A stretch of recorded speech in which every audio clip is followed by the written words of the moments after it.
Jai Srila Gopal Bhatta Goswami Pada Ki Jai, Shri Ramchandra Kaviraj Ki Jai, Gaur Parshad Vrinda Ki Jai, Nitai Gaur Premananda. Can you check if that's focused? It's very bright in the background, maybe close the curtain. I'm just going to rotate it. It's kind of doing Yeah, I just put it there because of it's too light there. Yeah, we could do that also. That's good. That's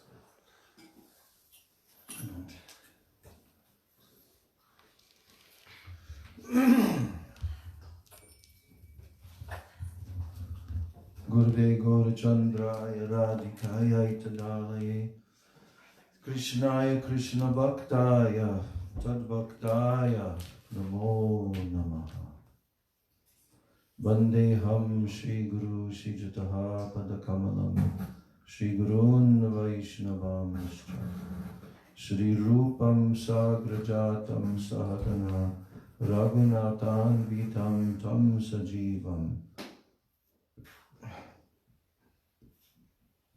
Sadvaitam Savadhutam Parijana Sahitam Krishna Chaitanya Devam Shri Radha Krishna Padan Sahagana Lalita Shri Vishakhan Vitamscha Om Agyana Timirandasya Gyananjana Shalakaya Chakshurun Militam Yena Tasmai Shri Gurave Namaha Mukam Karoti Vachalam Pangum Langayate Girim Yat Kripa Tamaham Bande Shri Gurun Dinataranam Vancha Kalpatarubhyascha Kripa Sindhubhya Evacha Patitanam Pavanebhyo Vaishnavebhyo Namo Namaha Namo Mahabhadanyaya Krishna Prema Pradayate Krishnaya Krishna Chaitanya Namane Gaura Tishe Namaha Nityanandam Namastubhyam Premananda Pradayane Kalo Kalmashanashaya Janava Pataye Namaha Vande Shri Krishna Chaitanya Nityanando Sahodito Gaudodaye Pushpavanto Chitro Shamdo Tamonudo Ajanulambita Bujo Kanakavadato Samkirtanaika Pitaro Kamalaya Taksho Vishwambaro Dvijavaro Jugadharma Palo Bande Jagat Priyakaro Karunavataro Panchatattvatmakam Krishnam Bhakta Rupa Swarupakam Bhaktavataram Bhaktakyam Namami Bhakta Shaktikam E Krishna Karuna Sindho Dina Bandho Jagatpate Gopesha Gopika Kanta Radha Kanta Namostute Tapta Kanchana Gaurangi Radhe Brindavaneshwari Vrishabhanu Sute Devi Pranamami Hari Priye Jayatam Shuruto Pangor Mama Mandamater Gati Matsarvasva Padam Bojo Radha Madana Mohana Divyad Vrindaranya Kalpa Drumadha Srimad Ratnagar Singhashanasto Srimad Radha Srila Govinda Devo Preshtalibhi Sevyamano Smarami Shriman Rasa Rasarambhi Vamshivata Tatakstitaha Karshan Venu Swanayar Gopir Gopinata Shriyestunaha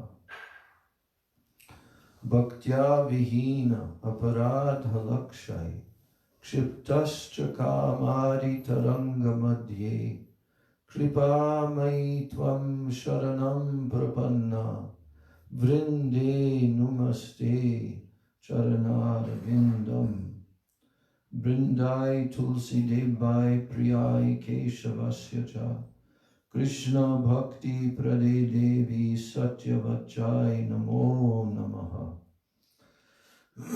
Shri Krishna Chaitanya Prabhu Nityananda Shri Advaita Gadadhar Shivas Adi Gaur Bhakta Vrinda Hare Krishna Krishna Krishna Hare Hare Hare Rama Rama Rama Hare Hare Hare Krishna Krishna Krishna Hare Hare Hare Rama Rama Rama Hare Hare. First of all, I'm offering my unlimited Dandavat pranams and my Shraddha Pushpanjali at the lotus feet of my most worshipable beloved Gurudev, Nitya Lila Pravishta Om Vishnu Pad, Paramahansa Asto Tarashata, Sri Srila A.C. Bhakti Vedanta Swami Maharaj, Srila Prabhupada. And then I'm offering my same unlimited Dandavat pranams and my Shraddha Pushpanjali at the lotus feet of my most worshipable beloved Siksha Gurudevs, Nitya Lila Pravishta Om Vishnu Pad Paramahansa Asto Tarasata Sri Srila Bhakti Rakshak Sridhar Goswami Maharaj, and Nitya Lila Pravishta Om Vishnu Pad Paramahansa Asto Tarasata Sri Srila Bhakti Vedanta Narayana Goswami Maharaj. And then I'm offering my unlimited Dandavat pranams to the lotus feet of all of my Sri Sri Rupanuga Guru Varga, and especially on this Tirobhav Mahamahotsav Titi of Srila Gopal Bhatta Goswami Pad, one of the 6 Goswamis of Vrindavan. I'm offering my unlimited Dandavat pranams at his lotus feet. And also on this appearance day of Sri Ramachandra Kaviraj, one of the great Vaishnavas in the line of Sri Srinivasacharya, Narottam Das Thakur, and all the great Vaishnavas. I'm offering my unlimited Dandavat pranams at his divine lotus feet. And today we are attempting to glorify these 2 personalities by reading their short biographical sketches of their life and their teachings written by Srila Nityalila Pravishtom Vishnupad Paramahansa Statarasata Sri Srila Bhakti Ballabha Tirtha Goswami Maharaj. And my Dandavat pranams to all the Vaishnavas and all the Vaishnavis. Hare Krishna.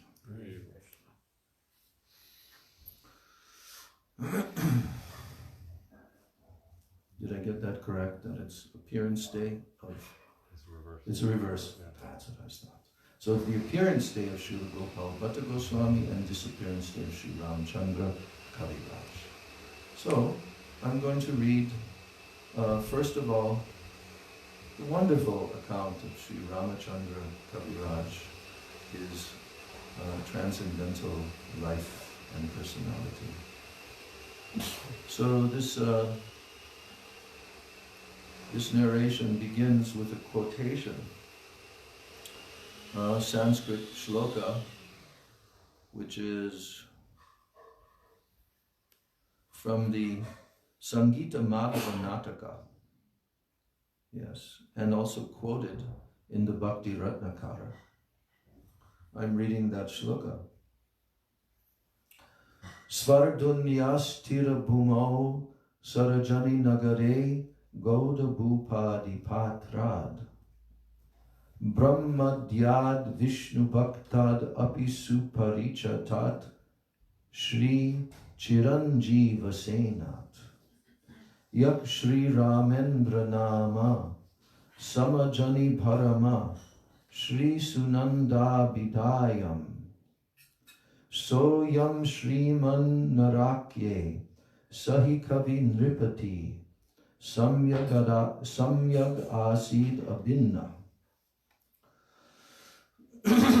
The king of poets, Ramachandra, was born in the town of Sarajani on the banks of the Ganges as the son of Sunanda and Chiranjeev Sen, a well-known minister of the king of Goda. Chiranjeev Sen was, and a devotee of the Brahmins and of Vishnu. Ramachandra was not in any way different from Narottam Das Thakur. This is a very important point. He was not in any way different. He was absolutely one with him, ekatmik. And that's why Sri Narottam Das Thakur has written in his song, what's the first verse of that song?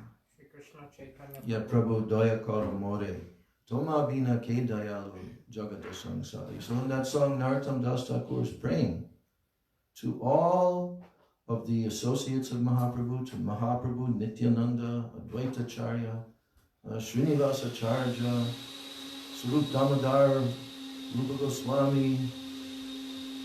And finally at the end he says, Ramchandra Sangamage Narottamo Das. Narottam Das Thakur is telling that I am always praying for the Sangha of Ramchandra. This is that personality. And he was a very famous and most prominent disciple of Srinivas Acharya. And as you know, Srinivas Acharya and Narottam Das Thakur and Shyamananda Prabhu, these three personalities were the disciples of Jiva Goswami, Siksha disciples. They were his disciples. But yet, being God brothers, Srinivasacharya had a disciple named Ramchandra Kaviraj. And although he was the disciple of his god brother, Narottam Das Thakur had such a deep relationship with that personality. So it is not in formality only of who is the disciple of who. So we'll hear about him.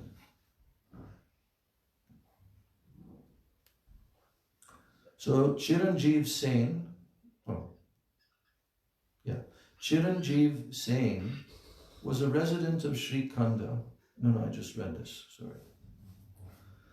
So after the death of his father, that's Chiranjeev Sen, Ramachandra went to live in Kumara Nagara with his maternal grandfather, who was named Damodar Kaviraj, who was a disciple of Narahari Sarkar. You know who that is? Yes. Direct disciple, direct associate of Chaitanya Mahaprabhu. That was his guru. The maternal grandfather, Damodar Kaviraj, was the disciple of Narahari Sarkar. So imagine being born into such families. This is what we want. This is what we will have. This is what Krishna will give us. Gurudev has told this so many times. If you surrender and you execute bhakti, pure bhakti, as best you can, not mixed bhakti, pure bhakti, you try for that in this life, whatever time is remaining in this body, then Srila Gurudev said, you cannot even imagine what arrangement Krishna is going to make for you in your next life. Then Gurudev said, very high birth in very exalted Mahabhagavat Vaishnava family. Constant association, sadhu sangha, with such exalted personalities. Like Narottam Das Thakur. And in that life, Krishna will give you the very, very gada samskaras, very deep impressions without which no one can attain bhav. You will be fully equipped. Fully equipped. And we will have a life like this. Then after that, then very soon attaining birth in the Bhaum Leela pastimes of Chaitanya Mahaprabhu and Radha and Krishna in any material universe. So we should listen carefully to the life histories of these personalities, because that's who we want to become. Not them directly, but like them. Understand? Do you all want that? Yes. Or you're still trying to decide if you want that? Huh? You want that? Sure. You'll have to try for it. All of us will have to strive very, very deeply if we want that. It will not come just by lackadaisical going on with our life. No, no, no, no. But we can go on with our duties, what we're doing. But internally and externally, we will have to follow Sri Upadeshamrita, which we've been studying for the last few months. Then it will be possible. Now,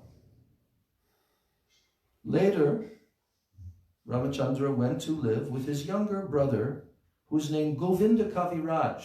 You just sang his song. You know what song you sang that is written by Govinda Kaviraj, his brother? Bhajahure. Yes. Bhajahure mana, Shri Nanda Nandana, Abhaya Charanara Vindare. One of the top, all classic songs of all time. Bhajahure mana.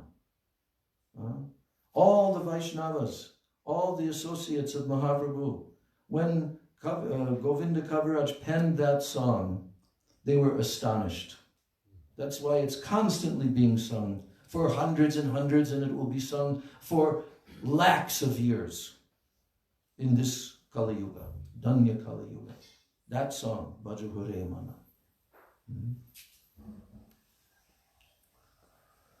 So he went to live with his younger brother, Govinda Kaviraj, in the village of Tilia, Budhuri, in Murshidabad district. This is in West Bengal.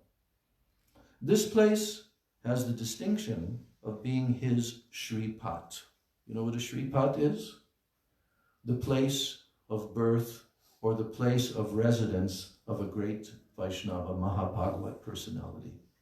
You can go to that Shripat and worship those personalities there. Now, the next section is titled Ramachandra's Wedding. Have you ever heard the story of Ramachandra's wedding before? Huh? Have you? Is anyone familiar with Ramachandra's wedding? It's a very, very interesting story that all devotees should very carefully hear. So, Srila Bhaktisiddhanta Saraswati Goswami Thakur, he has written that Ramachandra never married, but was a lifelong renunciate. Haridas Das, on the other hand, you know who that is? Haridas Das? He is the author of like an encyclopedia of all the associates of Chaitanya Mahaprabhu down through the hundreds of years since Mahaprabhu's appearance. That is called the Vaishnava Abhidhan. And it was also edited by Bhaktisiddhanta Saraswati Thakur. The author's name is Haridas Das. Very, very great Vaishnava. Around what time was it offered? That I'm not really sure of, but I think it was in the 1800s. So, on one hand, Bhaktisiddhanta Saraswati is writing that Ramachandra never married and he was a lifelong renunciate. Haridas Das, on the other hand, writes that Ramachandra did get married, but he never lived with his wife. Srinivasacharya saw Ramachandra. Who saw Ramachandra? Srinivasacharya saw Ramachandra on the very day of his wedding. And he said a few words to him. Actually, there's a wedding procession. Srila Bhaktivedanta Bharati Maharaj describes that in his Katha. There was a wedding procession. And Srinivasacharya was walking somewhat behind the bride and groom. And he said a few words to him. He spoke to him in this procession. He said a few words to him about the temporary nature of material life. Thus, awakening within him an indifference to worldly life, such that he never took up the duties of householder life. This story has been taken from a book which is not accepted as authoritative by everyone. So the following quote is taken from there. Because there's so many books. This Haridas Das, the Vaishnava Abhidhan, has hundreds and hundreds of books listed, written over hundreds of years, that depict various stories and like that of great Vaishnava personalities. So this is taken from that book, but it gives us some idea what Srinivasacharya said to this new groom. Srinivasacharya said, "Just look, out of enthusiasm for this marriage, so much money has been spent just to buy illusory conflict. You don't know that Maya has placed a noose around your neck. And so you enjoy the performance of the auspicious invocations. People celebrate weddings thinking that they are auspicious when they are not.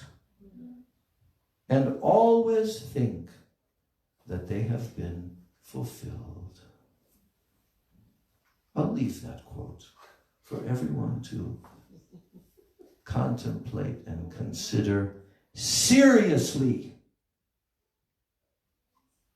Because if you don't, you're not going to make that much advancement.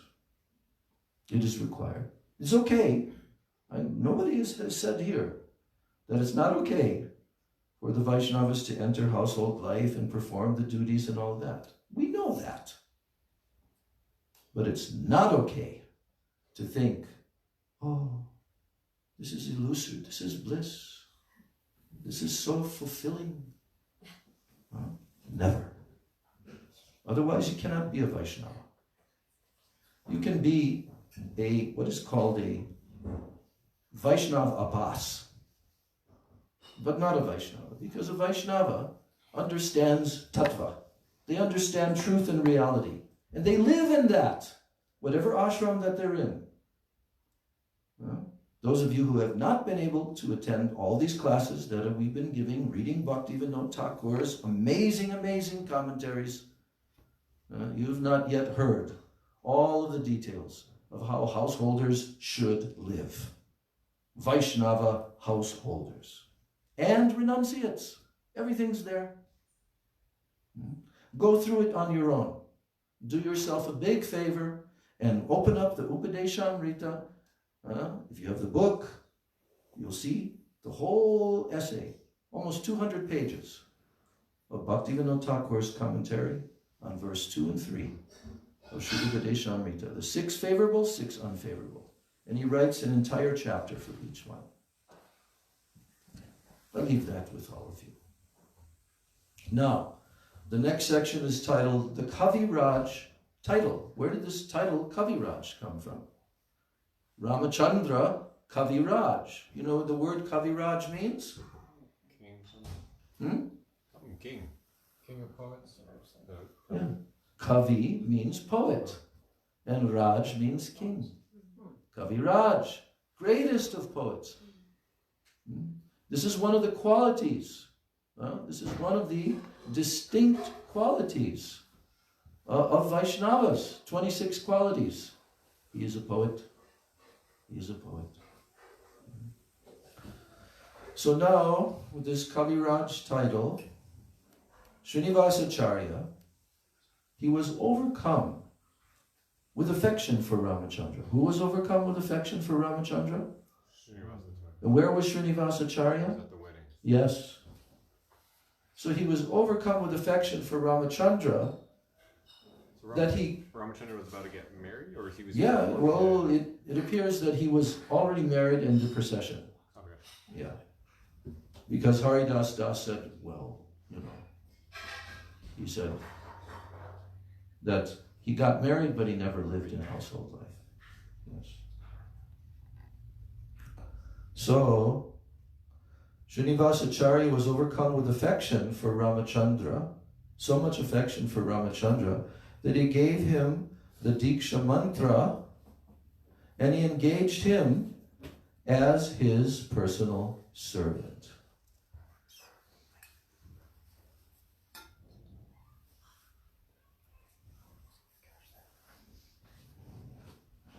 So he gave him the Diksha mantra, and he engaged him as his personal servant. Just see, Sri Guru is so merciful. He gave him the Diksha mantras out of compassion for him, and then he engaged him as his personal servant. Though Veer Hambir became Srinivasacharya's disciple, Veer Hambir is that famous king that stole all the Shastras, but later he surrendered to Srinivasacharya. So it says here, though Veer Hambir became Srinivasacharya's disciple, Ramachandra acted as his Siksha Guru. As whose Siksha Guru? Veer Hambir, the king. Ramachandra also visited Vrindavan, where he associated with Jiva Goswami and the other Vaishnavas, receiving their blessings. They were very pleased to hear his poetry. All of the other Vaishnavas and Jiva Goswami, they were very pleased to hear his poetry, so much so that Jiva Goswami gave him the Kaviraj title. He was thus one of the 8 Kavirajas. This is called the Ashta Kavirajas. He was Narottam Thakur's favored companion in spiritual association and in preaching. Paramananda Bhattacharya, an ocean of love, Jiva Goswami, and the other residents of Braja. This is a quote from the Bhakti Ratnakara, naming the different personalities there in Vrindavan. Paramananda Bhattacharya, an ocean of love, Jiva Goswami, and the other residents of Braja listened to Ramachandra recite his own poetic compositions, and they joyfully awarded him the title of Kaviraj. Ramachandra Kaviraj is full of all virtues and is the second self of Narottam Das. Here's another quote from Chaitanya Charitamrita, Adi 11. Kangsari Sain, Rama Sain, Ramachandra Kaviraj, and the 3 Kavirajas, Govinda, Sri Ranga, and Mukunda, They are branches of which branch? Yes, they are branches of Nityananda. So his writings, Ramachandra Kaviraj's writings include Smarana Chamatkar, Smarana Darpana, Siddhanta Chandrika, and Srinivas Acharya Jivan Charita. So he wrote an actual biography of Srinivas Acharya. Now the next section is titled Ramachandra in Vrindavan. All who saw Ramachandra Kaviraj were attracted by his physical beauty. Narahari Chakravarti has written an extensive description of him in the 9th wave of his Bhakti Ratnakara. Ramachandra Kaviraj's transformations when he visited the Radha Damodar temple with Jiva Goswami and he saw Rupa Goswami's Samadhi, they are amazing. His transformations when he saw Rupa Goswami's Samadhi. Gopal Bhatta Goswami, Lokanath Goswami, and Bhugarba Goswami all blessed him. He went to bathe in Radha Kunda and Shamakunda, and he met Raghunath Das Goswami there. And when he paid obeisances to Raghunath, the venerable saint affectionately embraced him. And then there's a verse here now that is from the Sangita Madhava Nataka quoted in the Bhakti Ratnakara. Yo shashvad bhagavat parayana paro samsara parayano samyak satvata tantravada paramo nikshesha siddhanta go shashvad bhakti rasa pradana rasiko pashanda hrin mandalav anyonya priyata parena jugali bhuta vimo to muna Numa.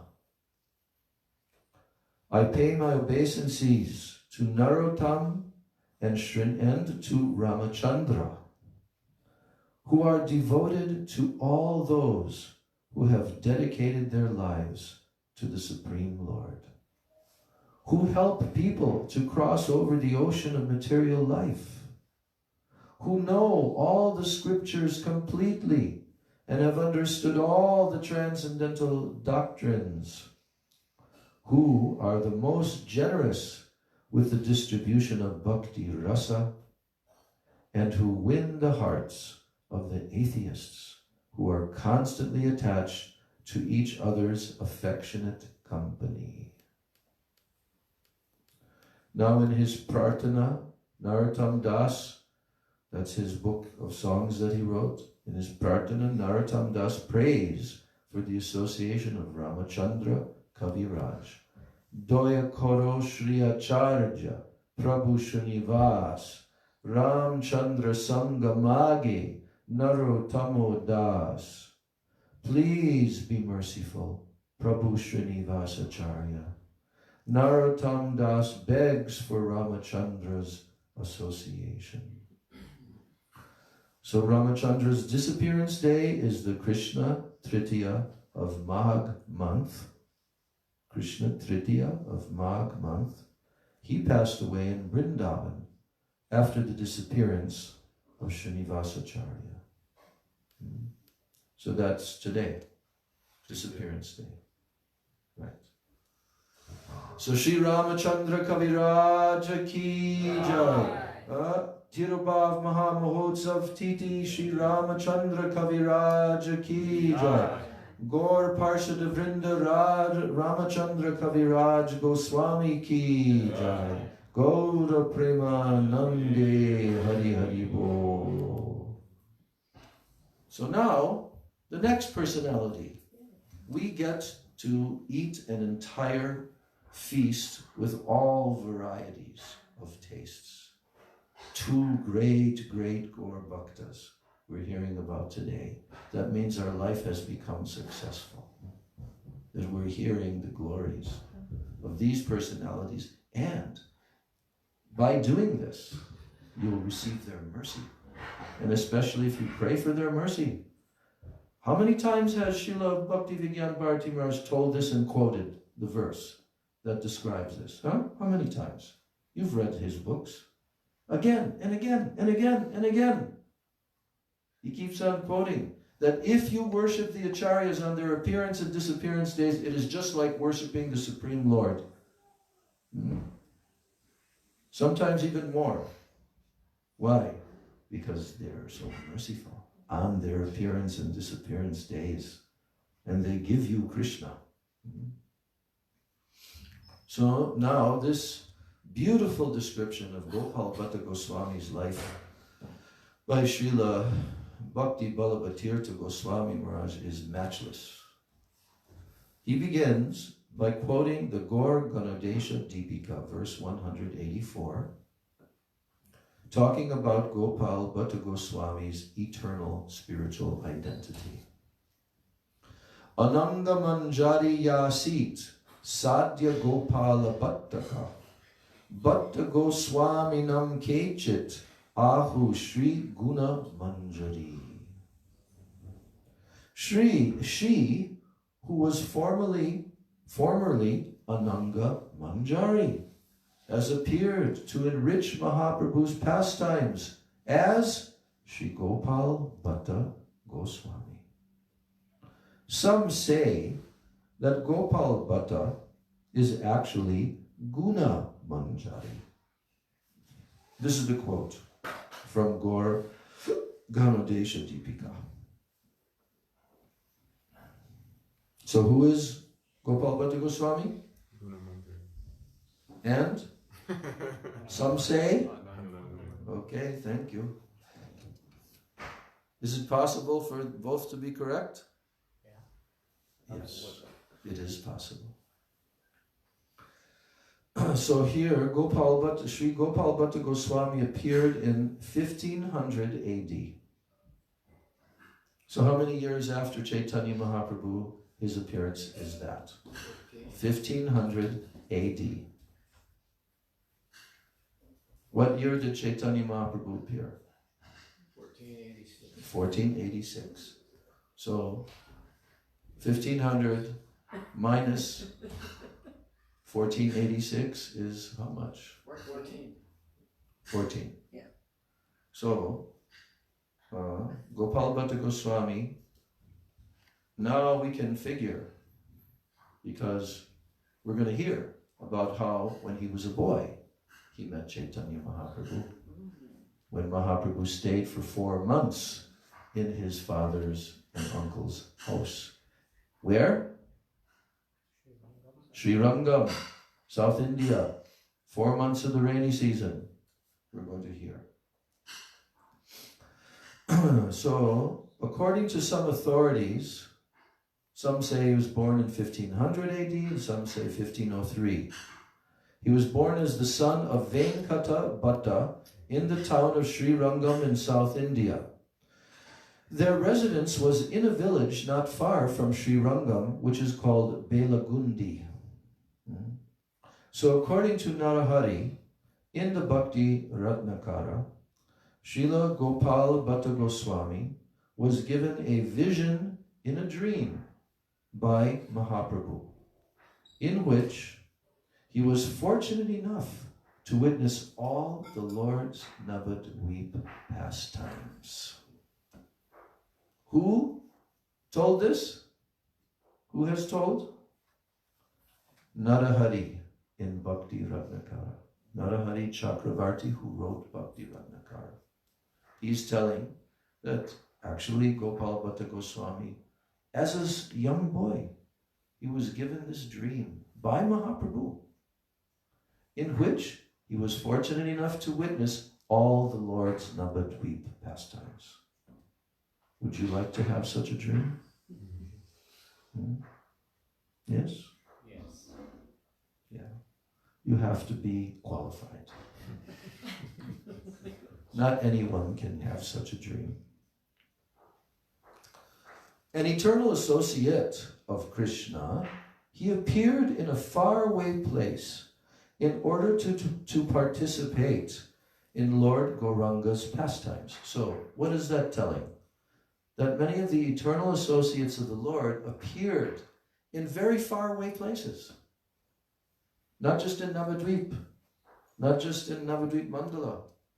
They appeared here, there, everywhere.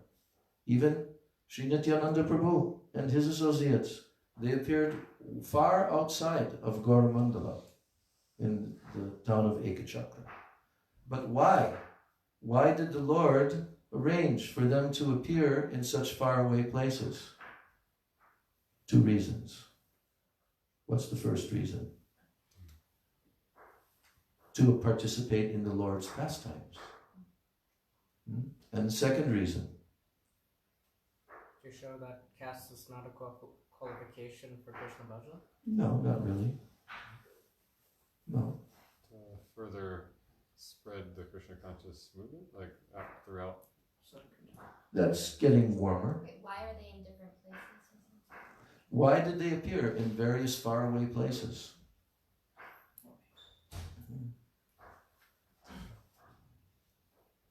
To purify those places.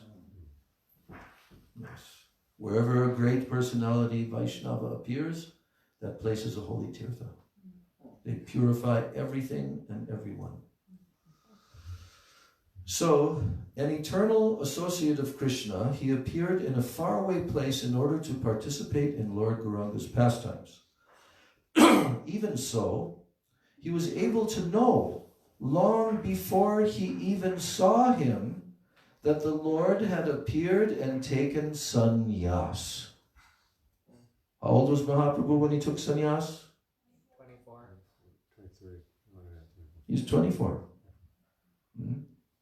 And how much time after he took sannyas did he come to Sri Rangam? Within the next year. So Mahaprabhu was approximately 25 when he stayed at the home of Gopal Bhatta Goswami.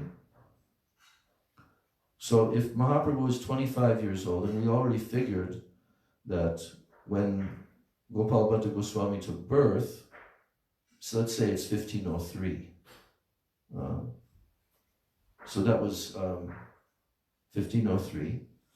So 1503 till what year? 24. You have to figure out which year Mahaprabhu took sannyas. You add 14 86 plus 10. Okay, so it was 1510 when Mahaprabhu took sannyas. So it would have been around 1511 when Mahaprabhu came there. So that means Gopal Bhatta Goswami would have been about 8 years old, according to that. But yes, somehow or other, he was able to know long before he even saw him that the Lord had appeared and taken sannyas. Gopal Bhatta did not particularly like the Lord's appearance as a sannyasi.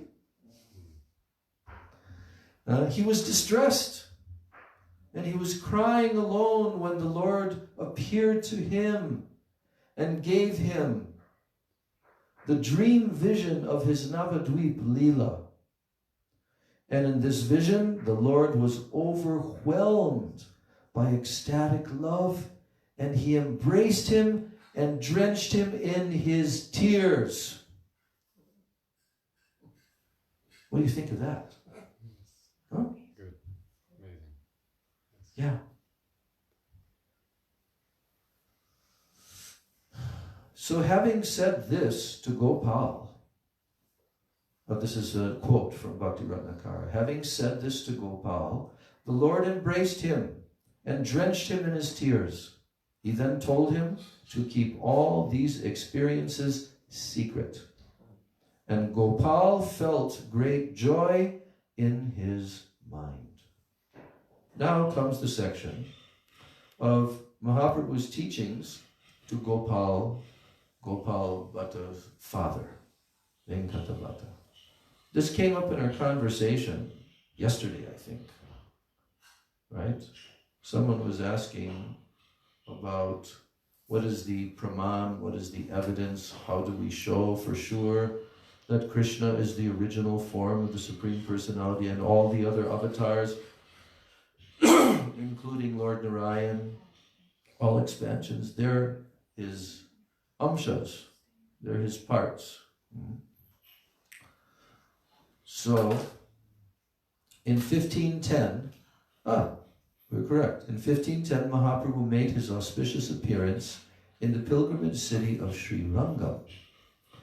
He was invited by Venkatabhatta to spend the 4 months of the Chaturmasya in his house. He's invited by Venkatabhatta to spend all 4 months of Chaturmasya in his house. Can you imagine? 4 straight months of Mahaprabhu living in your house, accepting prasad.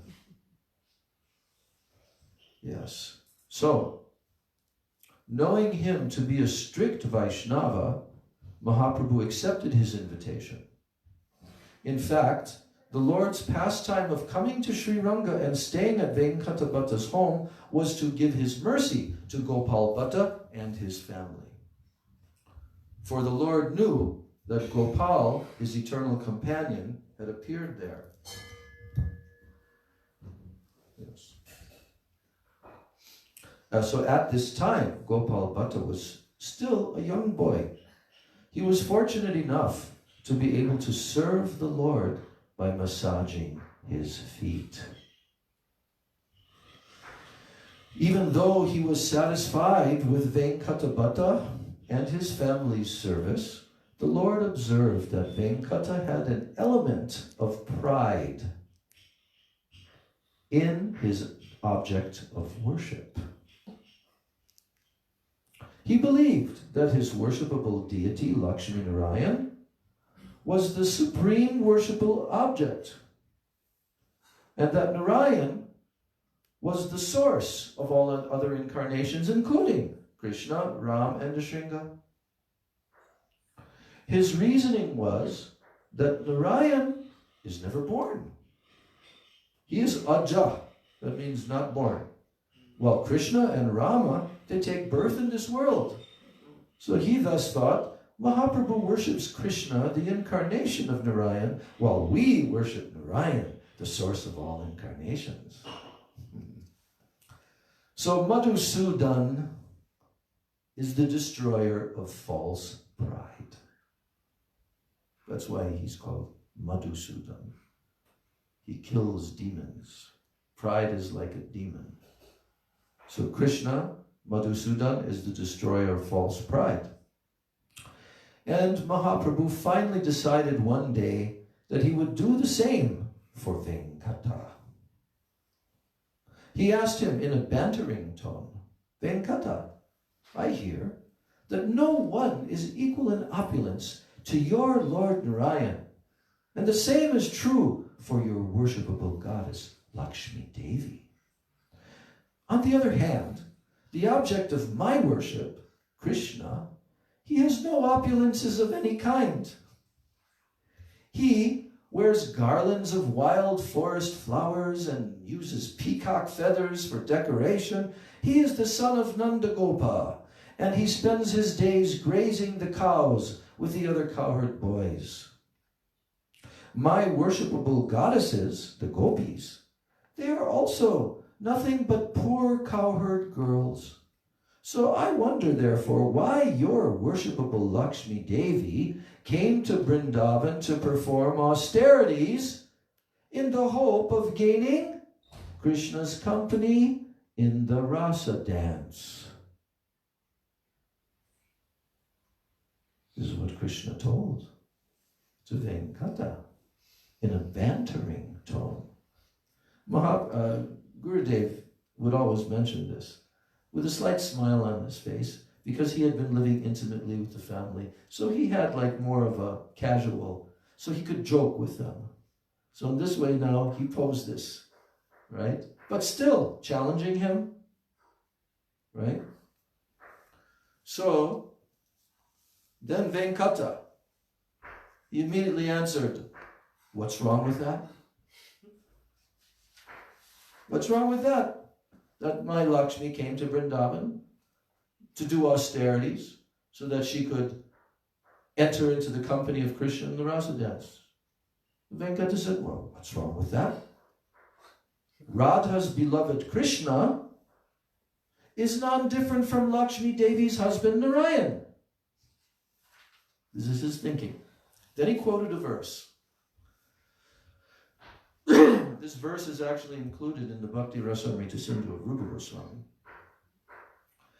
Siddhantas tu abedepi Shrisha Krishna Swarupayo. Rase not Krishyate Krishnaha Krishna Rupam Esha Rasastiti. Okay. Now, the translation of this verse. Though according to theological doctrine, that means Siddhanta, theological doctrine is called Siddhanta.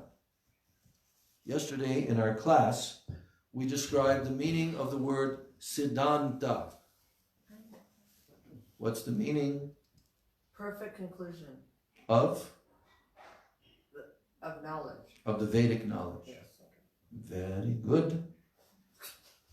Now, although according to theological doctrine, Krishna and the husband of Lakshmi are identical, they're identical in essence. So that's called Siddhantas tu abedepi. Abed means non-different. They're non-different. According to what? Siddhanta. This means by the consideration of tattva. It's called tattva vichar. So according to the consideration of tattva, Shrisha Krishna Swarupayo. Shrisha means Shri Isha. That means the Isha of Shri. That's Lord Narayan. The Isha, the controller of Lakshmi, is Lord Narayan. So Shrisha Krishna Swarupayo. They're non-different Swarups, according to Siddhanta. But now, yes, when analyzed from the point of view of rasa, right?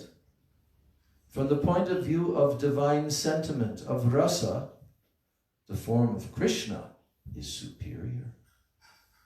This is the conclusion based on the analysis of divine sentiment. Now, who quoted this verse in this conversation? Who just quoted this verse? Venkatapata. Yes. Why did he quote this verse? What was he trying to prove by quoting this verse? Sri Lakshmi Devi is Srimati, or they're one and the same? No. I thought he was saying that in the... He's not talking about Radhika. Oh, I thought he... He's talking about Krishna and Lord Narayan. Because what was the challenging question of Mahaprabhu? Why does Lakshmi want to enter the rasa dance when she has so much opulence? And She's married to... in the Rasa, and in Vrindavan? Vrindavan, they're just no opulence. Leaves, flowers, peacock feathers. Not like Lakshmi Devi, with gold, jewels, palaces, right? But then at the end of stating that, Mahaprabhu said, so, can you please tell me why did she want to come to Vrindavan and do all kinds of austerities so that she can enter into Krishna's rasa dance? And then what did he reply? Venkata? What's wrong with that? What's wrong with that? Then he quoted this verse. So, from the viewpoint of Siddhanta, Tattva-vichar, he's stating in the verse that Krishna and Narayan are one. So what's wrong with that? Krishna is just another form of my Lord Narayan, the husband of Lakshmi Devi. But he does admit that from the viewpoint of rasa, Krishna is far superior. So he's admitting that fact. But he's still not, quiet, because I can't think if you're making sounds in the background. Krishna, from the viewpoint of rasa, yes, Krishna is superior. It's not a fault of Lakshmi to want to associate with her husband, who is expanded as this form of Krishna. That's the way he's looking at it. They're non-different. But yes, Krishna is superior in rasa. She wants to enjoy rasa with her husband in the form of Krishna. Okay? Now.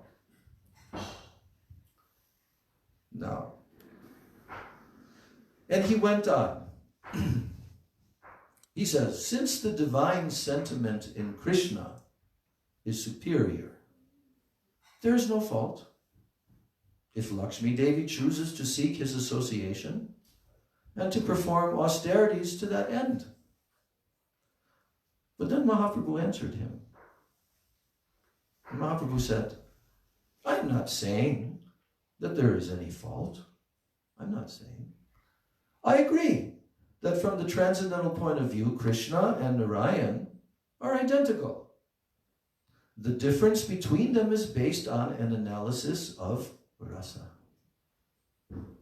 So when the Lord performs pastimes of opulence, he is Narayan. And when he performs pastimes of sweetness, he is Krishna. She who is Radha in Krishna's pastimes is Lakshmi in the pastimes of Narayan. So thus, when Lakshmi performs austerities to have the association of Krishna, there is no question of her breaking her vows of fidelity to her husband. Thus, she went to perform these austerities in Vrindavan. This is Mahaprabhu telling this, right? It appears that he's agreeing. Thus, she went to perform these austerities in Vrindavan. But I have another question for you.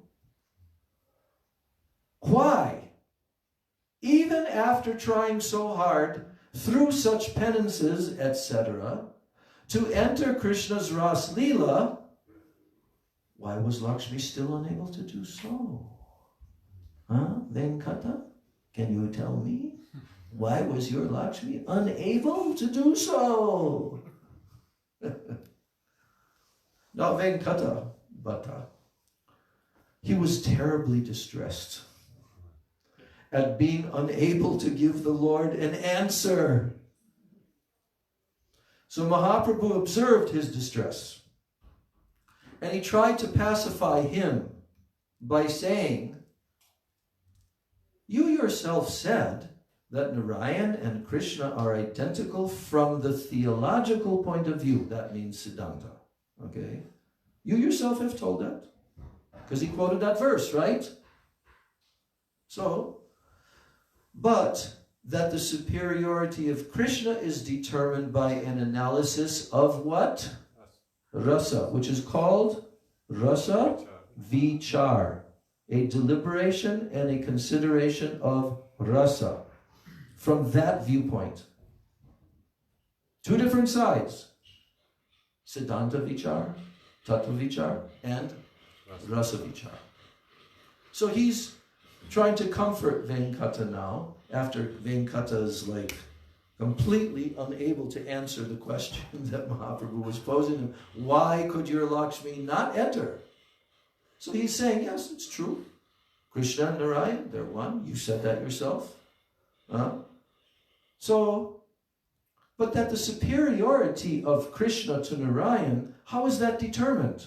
That Krishna is superior to Narayan? By rasa vichar. Now Mahaprabhu says, Narayan is involved in 2.5 of the 5 principal rasas. What are the 5 principal rasas? Quickly. Shantara Satyaras, devotional service and neutrality. Yeah. Dasyaras, as devotional service and servitude as a servant. But Satyaras, as devotional service as a friend. Vatsalyaras, devotional service as a parent. Madhuryaras, devotional service as a conjugal lover. Gopi, Manjari, etc. So how many are there? 5. And how many can Narayan manifest in his pastimes? How many rasas? 2.5. What does that mean? It means that he can be served in neutrality, in servitude, and only half of friendship. Yes. So there's some fear in this Okay. friendship. So, 2.5. Mahaprabhu is pointing this out. That Narayan is involved in 2.5 of the 5 principal rasas. Whereas Krishna is experienced through the complete manifestation of all 12 rasas. 5 primary, 7 secondary. 12 rasas. Okay.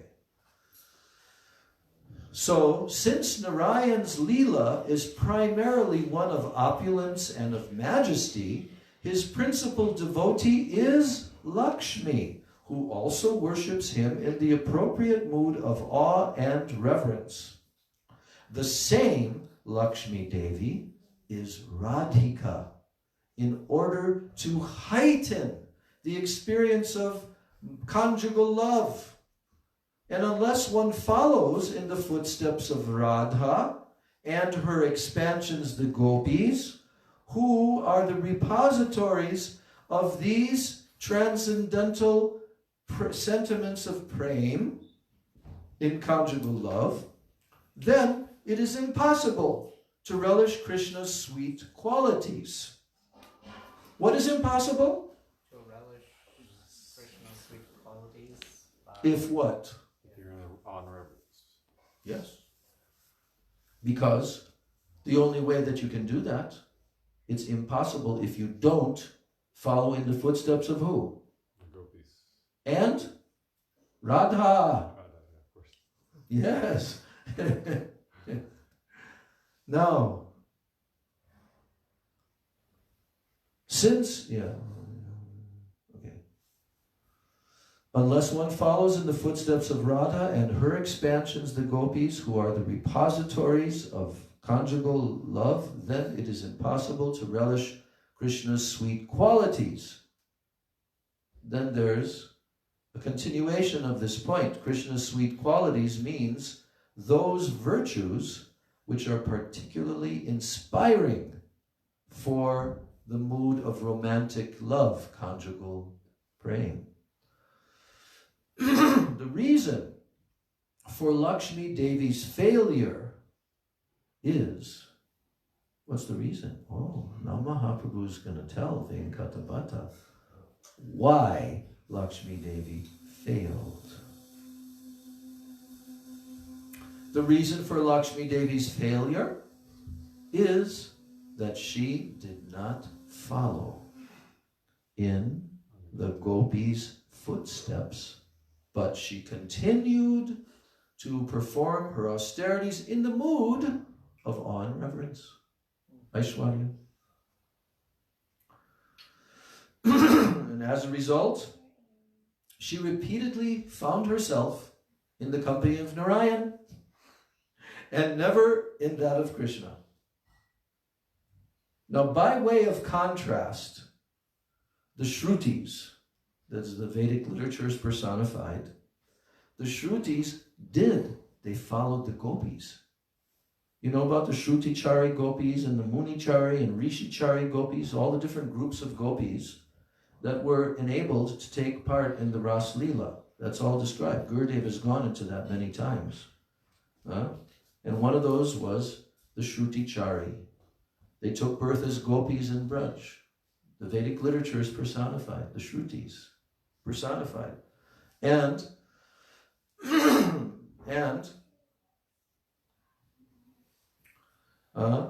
they followed, the Shrutis followed the gopis in the Rag Marg. Ragamarg means what? Following their eternal moods of love for Krishna, which is called ragatmic prem. Ragamarg means raganuga. So those Shruticharis and gopis, in the form of gopis, they followed the mood of the gopis, they followed the gopis, and they did that in Ragamarg, so they were ultimately able to achieve Krishna's service in the conjugal mood of Madhurya Rasa. As long as one continues to think of Krishna in majestic terms, majesty, opulence, Aishwarya, and to think of him as the Lord and the creator of the universe, then one cannot possibly worship in the spirit of Rag Anuga Bhakti. What will prevent you from worshiping in the mood of Rag Anuga Bhakti? Aishwarya. What about it? It's awe and majesty, looking at the Lord as... If you continue to think of Krishna even to think of Krishna in majestic terms as the Lord and the creator of the universe, then one cannot possibly worship in the spirit of Raganuga Bhakti. So this is why Gurudev did what? He came to teach everyone what? To forget about Krishna. To forget, not about Krishna. That Krishna is God, right? That's yes. Yeah. He always said this, that your Srila Prabhupada, Bhaktivedanta Swami Maharaj, he came to teach the whole world that Krishna is the Supreme Personality of Godhead. But now he has sent me to teach you that now you should try to forget that Krishna is the Supreme Personality This is of what Godhead. he said in one of his first lectures here, right? That's Sure, right. but he said it many times. Not that many, but he said it. Because it really is what he's come to do. Because as long as devotees don't come into the mood of the Vrajavasi's mood, of seeing Krishna as the Lord of all sweetness, and he's simply the son of Nanda Maharaj. That's why Gurudev taught everybody, Namami Nanda Nandana, Namami Nanda Nandana. That's why he taught everyone this song, because this is how the gopis worship Krishna. They never think, oh, you are the Supreme Personality of Godhead, you are the creator of all the universes. Never. Even if he shows them, like Mother Yashoda, shows the entire creation and universe and everything in his little tiny mouth. So they can never see Krishna in that way, because they're Brajbasis. And if we want to see Krishna and be with Krishna eternally and serve Krishna in Braj, we have to become like the Brajbasis in our mood of worship of Krishna. That's called Rag Anuga Bhakti. Okay? So if somebody asks you, what's this word Rag Anuga you keep on talking about? Can you explain it? The line of Rupa Raghunath, who Rag Marg. Then what? As it's the embodiment of Rupa Raghunath and their teachings, and what Chaitanya Mahaprabhu came to bring, which is Rag. But what is it? What is Rag Anuga? Rag Anuga is the mood of the Brajvasis. Attachment. Spontaneous loving attachment to Shri Krishna. No. It's just coming spontaneously No, that's not correct. in that mood. That's not the correct explanation of Rag Anuga. You just explained something else. Spontaneous. You explained Rag, not Rag Anuga. Those persons that are aspiring to that, those persons. What is Rag? In a line. What is Rag? Spontaneous devotion. Of who? Shri Krishna. No. Nanda Nanda. Of all the associates, not of Krishna. We are not trying to emulate Krishna's moods. We're trying to love Krishna in the mood of his eternal associates, who are called Rag Atmik Jan. Because Rag, there's a whole definition verse, I haven't memorized it, from Rupa Goswami. I know it, but I can't recall it. Of what is the meaning of Rag? Rag means unquenchable thirst and deep attachment for the object of your heart, for your Ishtadeva, right? So in Braj, every single one of the Brijbasis, including even the animals, even the trees, even the river Yamuna, they're Rag-atmic. That's the difference between the spiritual world and the material world. Is that especially in Goloka Vrindavan, not in Vaikuntha, they have a certain Ragatmic nature there toward Lord Narayan. But as we already heard, that's full of awe and reverence. See? But Ragatmic is the mood of each one of Krishna's eternal associates in all the 5 rasas. Even neutrality. There's no pure Shantaras in Braj. The trees, there's an example. The trees appear to be in Shantaras, right? Because they're in neutrality. But when Krishna touches them, they horripilate. Bumps come on the trees. Because everything there is imbued with this divine, loving mood for Krishna. And the most intensive is the mood of conjugal love with Krishna. So, Madhurya. So, Rag Anuga means what? Those persons who are performing Rag Anuga Bhakti, they are constantly meditating upon and aspiring for and hearing about and worshipping the eternal associates of Krishna who are Ragatmic, and they want to follow their specific mood that you aspire for. Seva sadhaka rupena siddha rupena chatrahi tadbhava lipsuna karya vrajaloka anusarata. This is one of the 3 verses describing what is Raganuga Bhakti, right?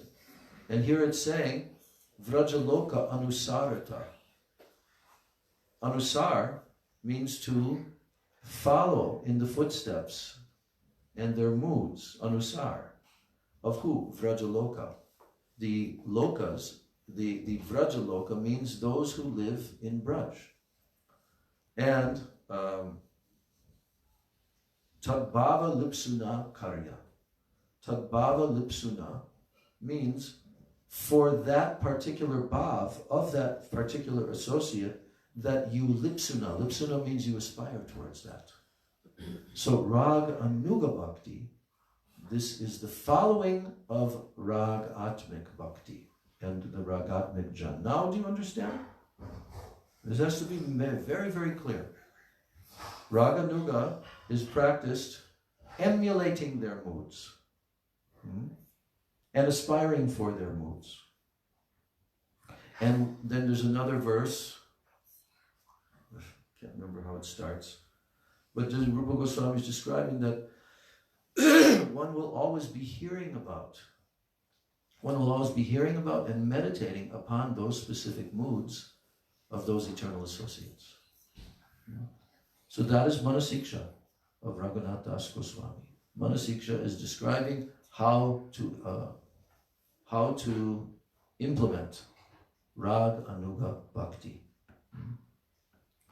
So, yes, as long as one continues to think of Krishna in majestic terms as Lord and Creator of the universe, one cannot possibly worship in the spirit of Rag Anuga Bhakti.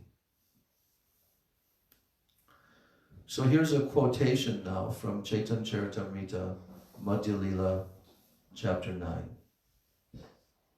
This is from the conversation that Mahaprabhu is having with Venkatabhata. Krishna has one extraordinary characteristic. What is that? By his sweetness, he attracts the minds of the entire world. That's his one specific characteristic.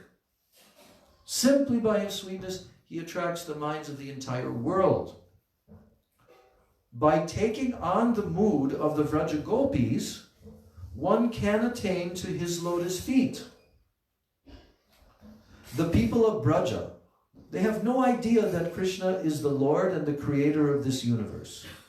Some think of him as their son, and they even tie him to a mortar, while others take him to be their friend and they climb on his shoulders. The people of Braja, they only know him as the son of Nanda, whereas in the attitude of awe and reverence, the devotee does not have a concept of such a relationship to him.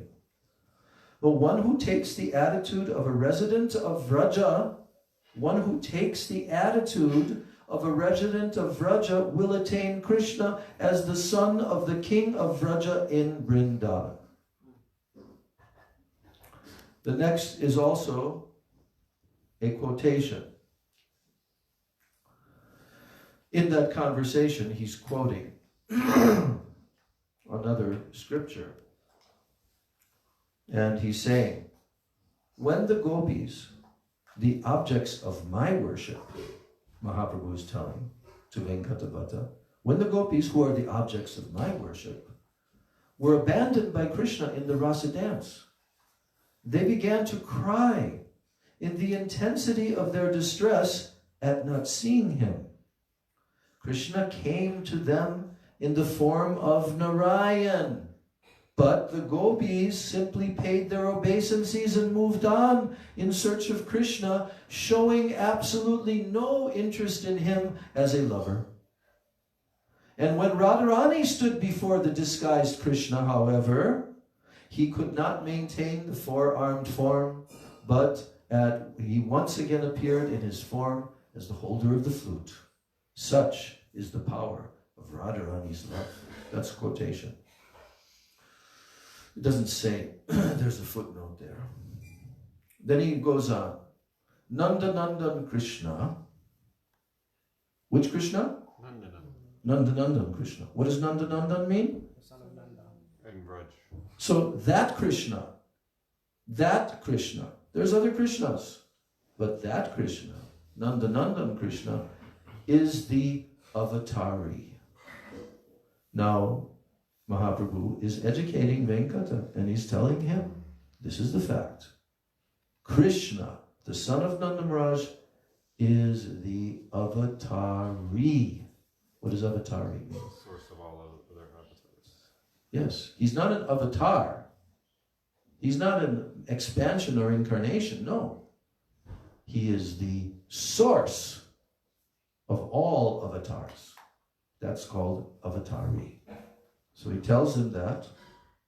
And then he says, Narayan, Ram, Nrsimha, etc., they are all his incarnations and his expansions.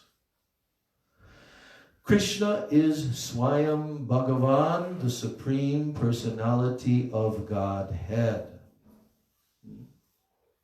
And from his being, the Supreme Personality of Godhead, are also, from his being the Supreme Personality of Godhead, other forms of Godhead are also given the appellation of Bhagavan. Last night, we talked about Bhagavan. So that appellation, that title, is also given to all his other forms, because he's the Supreme Personality of Godhead. Therefore, all the other forms of Godhead are also given this title, Bhagavan, possessor of all six opulences in infinite fullness. He alone, however, Krishna alone, not his other forms, Krishna alone, however, can be called the Swayam Bhagavan, or the primeval Supreme Lord. And guess what verse he's quoting now? From the Srimad Bhagavatam, the most famous verse, first canto, chapter 3, verse 28. Ete chamsakala pungsa Krishnastu Bhagavan Swayam. Who can tell? What is this meaning of this Bhagavan Swayam? Darpavaru, you know? Is the source of all incarnations. What is the meaning of the word Swayam? Swayam means himself. Bhagavan himself. Swayam. No other form in the entire Srimad Bhagavatam has ever been called Bhagavan Swayam. But here in the 3rd chapter, in the chapter titled Various Incarnations of Godhead, to introduce the entire subject in the Srimad Bhagavatam, they list all the different incarnations, and then this verse is given at the end by Sutta Goswami. Ete Changsa Kala Pungsa Krishnastu Bhagavan Swayam. This means that all of the previously mentioned forms of the Lord are either amshas or kalas. Amsha means plenary or partial expansions. Plenary or partial. That means an amsha means a part of Bhagavan, his expansion. And kala means an expansion of that expansion. So here he has specifically stated Ete Changsa Kala Pungsa.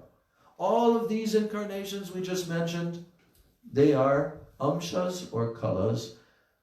But there's a word here in Sanskrit, Krishnas tu.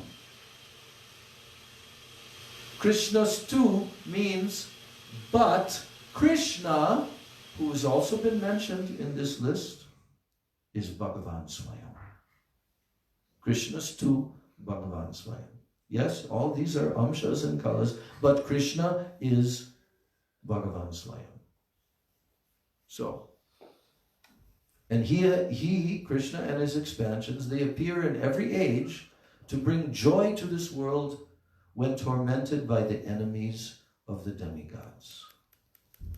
So, that's the conversation. This is the conversation. We have 20 more minutes, and I'm going to try to finish this, to complete this narration of Gopal Bhatta Goswami's biography. Now the next section is titled Gopal's Guru. Do you know who his guru was?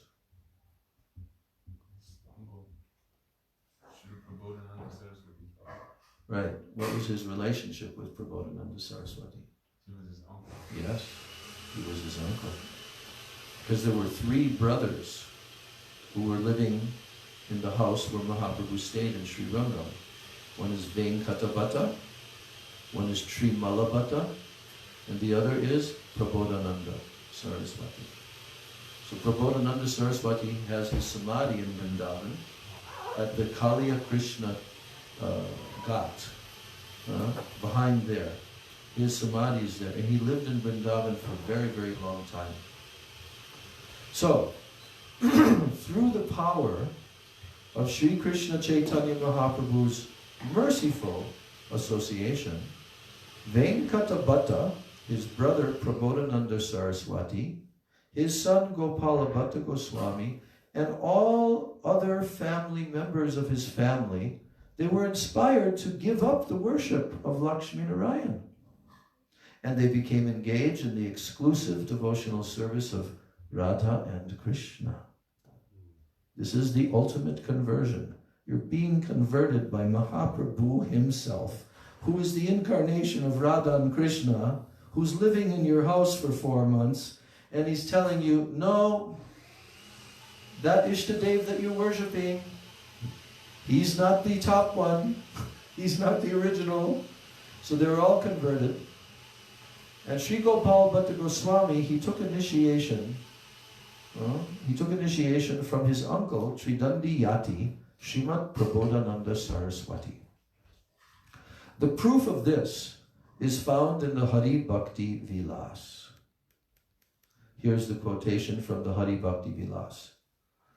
Bhakter Vilasams Chinute Prabodha Nandasya Shishyo Bhagavat Priyasya Gopala Bhatto Raghunatha Dasam Santoshayam Rupa Sanatanocha. Translation. Gopal Bhatta, the disciple of Prabodhananda, who is dear to the Lord, has collected these devotional activities to satisfy Raghunath Das Rupa and Sanatan Goswamis.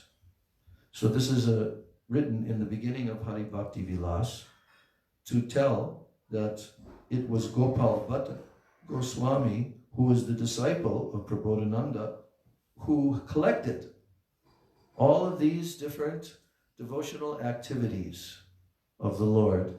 How? To do what? To satisfy Raghunath Das Goswami, Rupa and Sanatan Goswamis. So, that's the proof that he was the disciple of Prabodhananda Saraswati. Gopal's parents were very fortunate, for they surrendered themselves life and soul to the feet of Lord Chaitanya. They ordered their son to go to Vrindavan before they left this world. And absorbed in meditating on the Lord, they left this world. So Gopal traveled directly to Vrindavan, where he met with Rupa and Sanatan. That's a quote from the Bhakti Ratnakara. Now the next section is titled Gopal Bhatta Comes to Vrindavan. When Gopal arrived in Vrindavan, Rupa and Sanatan wrote to Mahaprabhu to tell him. Who wrote to Mahaprabhu? To tell Mahaprabhu what? Had arrived in Vrindavan. Yes. And the Lord was overjoyed. And immediately he wrote back to them, telling them to affectionately take care of him as though he were their own younger brother. Jai Jai Shri Shri Guru Gauranga Gandharvika Giridhari Radha Govinda Jiv Ki Jai. Jai Jagannath Baladev Subhadra Sudarshan Chakra Jiv Ki Jai. Jai Jai Shri Radha. So, what did Mahaprabhu tell them? To take care of him like a younger brother. Yes. To Rupa Sanatan. So Srila Sanatan Goswami, listen carefully, because this is very important to understand what contribution Gopal Bhatta Goswami made, as all the 6 Goswamis made, very important contributions. Srila Sanatan Goswami compiled the Hari Bhakti Vilas, and he published it in Sri Gopal Bhatta Goswami's name. Yes.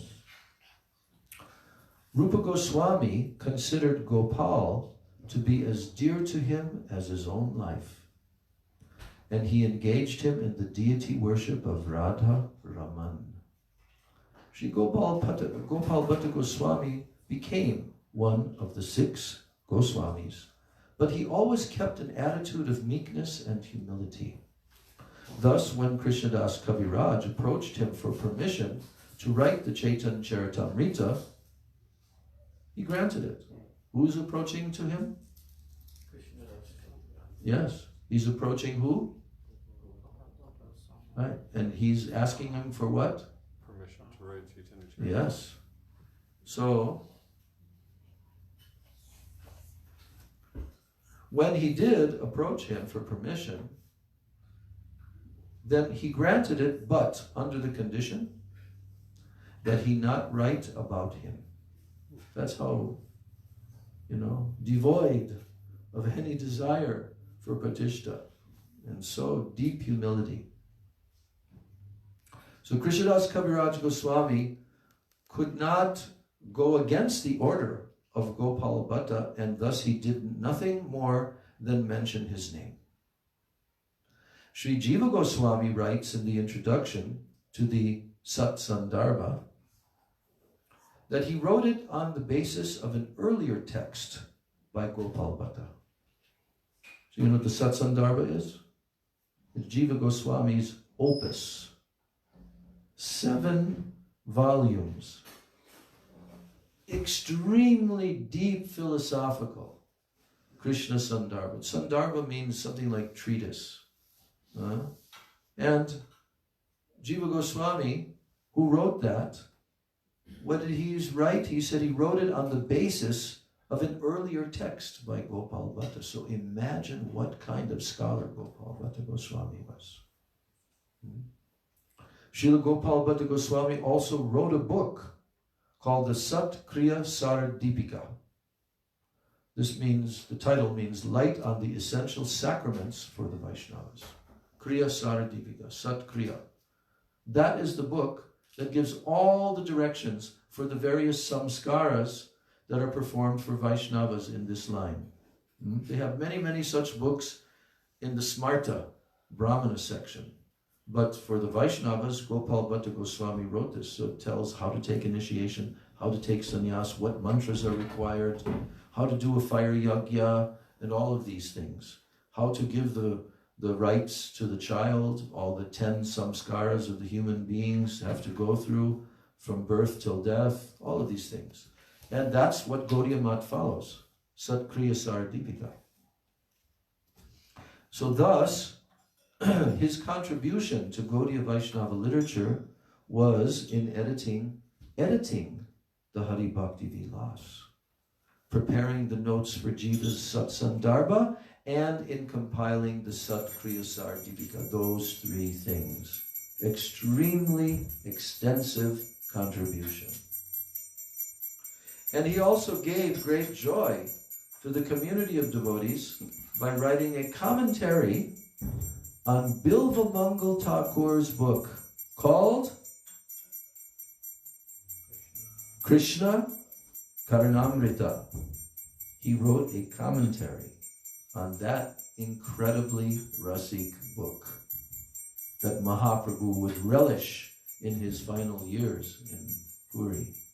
Great poetry, Bilva Mangal Thakur. Now, amongst his disciples, Gopal Bhatta Goswami's disciples, were Srinivasacharya and Sri Gopinath Pujari. So today we're also celebrating Ramachandra Kaviraj, who's the disciple of Srinivasacharya. And Srinivasacharya is the disciple of Gopal Bhatta. So the following story is told about Gopinath Pujari becoming Gopal Bhatta's disciple. One day, Gopal Bhatta went to visit the town of Saharanapur, not far from Haridwar. And on that occasion, a simple devoted Brahmin engaged in his service in a most unpretentious manner. Who engaged in the service of Srinivas, of Gopal Bhatta Goswami when he visited that town? Yes, a simple devoted Brahmin engaged in his service in a most unpretentious manner. That Brahmin, he had no children, but he desired to have a son. And Sri Gopal Bhatta Goswami knew the desire of the Brahmin and blessed him that he would have a devotionally minded male child. The Brahmin promised Gopal Bhatta that he would give him his first son to be his servant and disciple. Servant and disciple. So this son was Gopinath Pujari. It is said that Mahaprabhu had such affection for Gopal Bhatta that he sent him his own belt and kopin. That means door kopin. And he also sent Gopal Bhatta a wooden seat which he had used. These items are still worshipped in the Radharaman temple by the current Sevites. Yes. So then the next section is about Sri Radha Raman. When Srila Gopal Bhatta Goswami was visiting the pilgrimage centers of northern India, he found a Shalagram Shila on the banks of the Gandaki River. He took the worshipable stone and he carried it with him wherever he went, treating it as Brajendra Nandan Krishna himself. One day, he thought that he would like to worship the Lord in a deity form so that he could expand his service. On the very next day, he found that the Shalagram Shila had transformed itself into, everyone say loudly, Radha Raman Ki Jai. So he had transformed himself into Radha Raman to fulfill the wish of his devotee. What was his wish? To worship the Lord in a deity form. So that he could do what? So that he could dress him properly. Yes, and decorate and do all those things. Now, this deity, stands alone without any form of Radha standing by his side. But instead, as a symbol of Radharani, a silver crown is placed on his left side. The story is also told in the following way. It is said that Srila Gopal Bhatta Goswami used to daily worship 12 shalagrams. And he developed a desire to serve the Lord in the form of a deity, thinking that in this way he would be able to worship him in a much better way. So the Lord, within his heart, knew his feelings, and through a rich merchant, he had many beautiful items used in the worship of the deity, such as ornaments and clothes, sent to him. Gopal began to worry that all these beautiful objects would be wasted because there was no way that he could use them unless he had a deity in a human form. So that night, he put the shalagrams to rest, and in the morning he saw that one of them had been transformed into the Radharaman deity. And when Rupa and Sanatan heard that Krishna had so mercifully appeared to Gopal Bhatta, they immediately came with the other devotees for darshan, and when they saw him, they were ecstatic with love. The annual festival commemorating Radharaman's appearance, when he is bathed publicly, this takes place on the full moon day of Vaishak. The Radharaman temple is considered one of the most important in Vrindavan. So here's the last paragraph. Srila Gopal Bhatta Goswami ended his earthly pastimes on the Krishna Panchami of Asar of 1507 of the Shaka era, 1585 AD. So he was like 82 years old. And his Samadhi temple is behind the current Radharaman temple. His Samadhi is there. By reading Srinivasacharya's hymn to the six Goswamis, the Sad Goswami Ashtaka, we can understand their glories. Gaur Premanand. Shri Gopal Bhatta Goswami Pada Ki Jai. Shri Radha Raman Jiu Ki Jai. Nitai Gaur Premanandi. So, good? You learned something today? Huh? Everyone? No?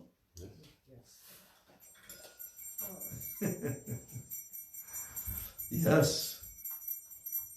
But you know, one thing is that the Radharaman pujaris and the Sevites of that temple are in the family line, not of Gopal Bhatta Goswami. Because sometimes they're claiming to be in the family line, but Gopal Bhatta Goswami didn't have any children. They took on the title Goswami, which was not approved by Bhaktisiddhanta Saraswati Thakur and others. All over Vrindavan, they changed their surname into Goswami. But it's meaningless, absolutely meaningless. Because what is the meaning of the word Goswami? One who controls his senses, one who is the Swami of absolute master of senses. Renunciate, like the six Goswamis. But they use this name Goswami as if it's carrying very great prestigious, you see, and that's why they did it. But Bhaktisiddhanta Saraswati was very vehemently opposed to that, vehemently opposed. And that's why in some temples in Vrindavan, they closed when Bhaktisiddhanta Saraswati came. But later on, he was victorious because very exalted personalities in those families admitted, yes, he is correct. So this caste Goswamiism is called, in the 13 Apasampradayas, is called Jati Gosai. And that's in Bengal. People that came in the line of Nityananda Prabhu's son, people that came in the line, the seminal line of Advaita Acharya and so forth. And they all claim to be like divine incarnations. This is the bogus thing that has happened. And they're apasampradayas. And Bhaktisiddhanta Saraswati Thakur also fought vehemently against them. That's why they tried to kill him. Oh, we are the proprietors of all these holy places in Navadvip, and so many pilgrims are coming, and they're giving us so much wealth. Who is he to spoil this for us? By giving initiation to those who are not even born in Brahmin families. So, this line of caste Goswamis goes on in Vrindavan, and those who are born in those families that have descended from, I'm pretty sure Gopinath Pujari was the first one, but I'm not sure if he was the Pujari there or in, he must have been, or in Govindaji temple. Gopinath was in Radharaman. Yeah, so Gopinath Pujari, who we heard about, he was blessed. His father was blessed by Gopal Bhatta, and then he gave him. So from him is descending the family lines of the Radharaman Pujaris, right? But I'll tell you something, because we have just a few minutes left. A couple of years ago, when I was in Vrindavan, there's one younger boy who's around, I think he was around like 16 or 17 or 18, probably 18 or 19 by now. He became closely associated with Kishori Mohan and Sudevi, right? And he was brought up from his early childhood being trained in all of the arts, especially of music and kirtan. Spectacular, amazing singer. But he became very attracted to our Gurudev, Srila Bhaktivedanta Narayan Goswami Maharaj, through Kishori Mohan and Sudevi. And then he began to feel so many emotions. And then he began to examine this philosophy that they have in their caste Goswami line, that, oh, we are so superior, and we are automatically gurus, because that's what they do. They become gurus. I mean, some of those persons are actually very qualified Vaishnavas, but not all. Very few of them are on that level of very great Vaishnavas. One of them was Vishwambar Goswami, who came here to Badger so many years ago. And he was a very close friend of Prabhupada, and he was a very, very wonderful Vaishnava. Some older devotees, they remember him, you see.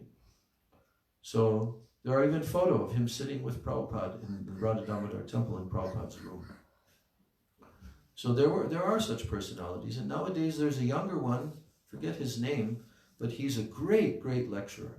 And I saw him like 20, 25 years ago, 20 years, 25 years, when he came to visit Gurudev. He was only about, 14 years old then, and his father brought him in Varshana, and he began to recite so many shlokas, So he was really, really well educated. Now he travels the whole world. I forget his name, but he's quite well known. And he preaches the Gaudiya Vaishnava philosophy in the line of the 6 Goswamis, like that. Is he Grihasta? I don't know, but he's not wearing saffron. Probably he's a Grihasta. Yeah. So, no, he's probably in his 30s, or late 30s, early 40s, something like that now.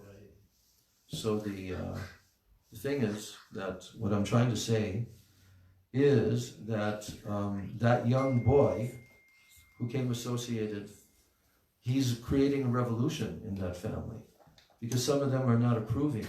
And even, I heard, that he now wants to get married to Sudevi's niece. Yeah, Sudevi's niece.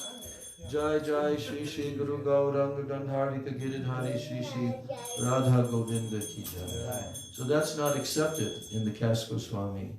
So he is, he's paving the way for breaking this mold of their mundane conception of guruship and acharyaship and all of that.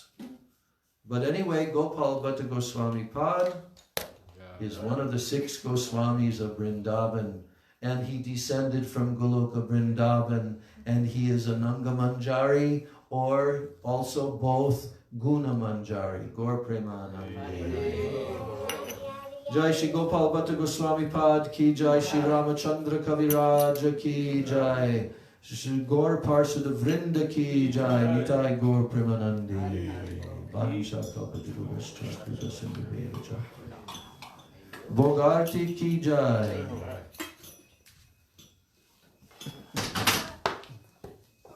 Oh, so beautiful. So good, Varshana. You're gonna grow up to be such a great artist. Anyone can lead the Artik. We've got two very qualified Artik singers here.